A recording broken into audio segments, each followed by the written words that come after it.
আমার বিরুদ্ধে একটি অভিযোগ, আমার স্ত্রীকে আমি ডিভোর্স দেওয়ার সময় নাকি আমার জন্ম দেওয়া মেয়ে, আমার সন্তানকে নাকি তার কাছে লিখে দিয়েছি। এটা হচ্ছে আমার স্ত্রীর বক্তব্য। বিভিন্ন জায়গায় বিভিন্ন মানুষের কাছে বলে, তার বাবা আমাকে তার মেয়েকে লিখে দিয়েছে।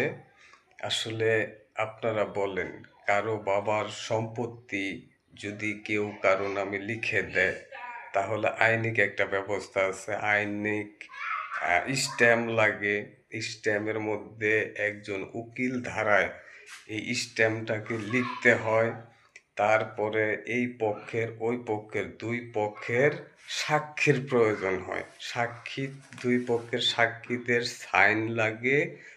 যে লিখে দিয়েছে তারও একটা সাইন লাগে, অর্থাৎ একটি স্ট্যাম্প লাগে কিছু লিখে দিলে।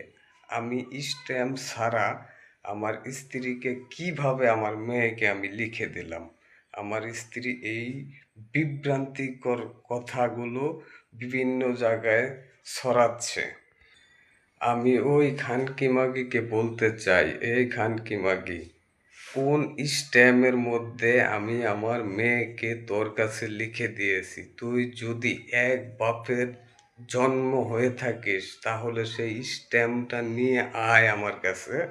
আমি সেই স্ট্যাম্পটা দেখে, যদি তোরা স্ট্যাম্পটাকে আমাকে দেখাতে পারিস যে স্ট্যাম্পে লেখা আছে আমি আমার মেয়েকে তোর কাছে লিখে দিয়েছি, সেই স্ট্যাম্পটা যদি তুই আমাকে দেখাতে পারিস, যাক, কথা দিলাম জীবনে কখনো কোনোদিনও মেয়ের দাবি আমি করব না। আর যদি স্ট্যাম্পটা তুই না দেখাতে পারিস, তাহলে কেন আমার মেয়েটাকে আমার কাছ থেকে ছিনিয়ে নিলি?